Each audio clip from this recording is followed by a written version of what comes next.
Hi! Good morning! Ito, magluluto tayo ng bilbil. Kasi birthday ng kapatid ko, Moody. So yun, pagluluto ko siya ng bilbil. Yun lang yung handa niya. So yun lang. So yan. Malagay na yung ating pot. Unahin natin tong coconut. Unahin natin yung coconut. Coconut. Ayan. So, hintayin natin kumulo. Ito yung pang mamaya. Baka sakaling kulang. So, yan. Dahil kumukulo na yung ating gata, lalagyan na natin itong mga kamote at saka gabi. Kasi yung ano ko, yung glucose ko, luto naman siya.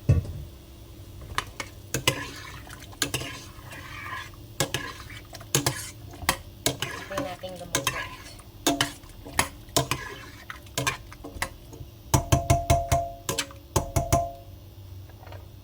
Lalagyan natin ng konting salt. Ang balanse ng itim ng lasa.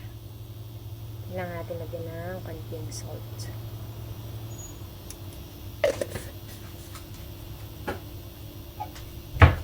Habang nagluluto ako ng bilo-bilo, nagluluto rin ako ng pang spaghetti.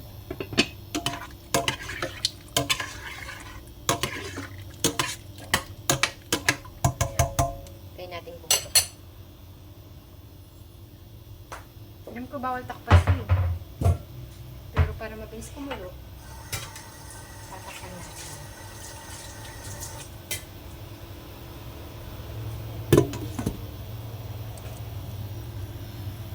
Tayo lang natin kumulo.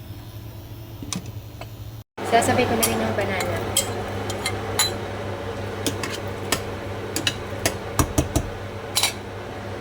Tayo ng konting sugar. Konti lang.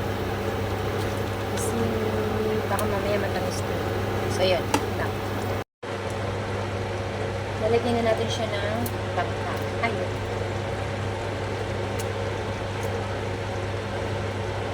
Hindi ko pa nahiwa yung iba. Hindi ko pa nahiwa. Kasi baka mag-stock na yun ating ibang sahog. Dati kasi nilagay ko to ng sabay-sabay. Tapos yun. Natunaw yung langka. Yan. Iniwalay kong iluto yung glutinous rice. Kasi tawag dito, lustak ng gulay ko. So, kailangan kong iluto ng hiwalay yung glutinous rice.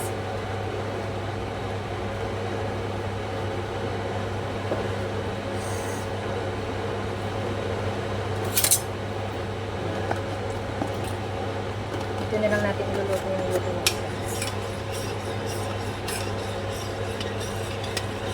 Kukuloyin ko lang. Kumukulo na siya, so ilalagay ko na yung glutinous rice.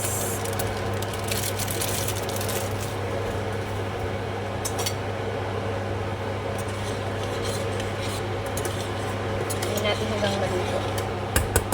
Ayan. Ayan na siya. Ang bilo-bilo ko. Ang bilo-bilo kong... Ang bilo-bilo. So, ayan, dumating na yung cake. Galing kay Kuya M. Pa-birthday niya kay Jaya.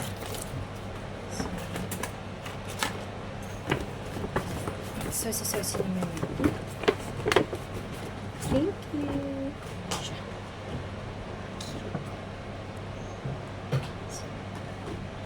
Lagyan na natin sa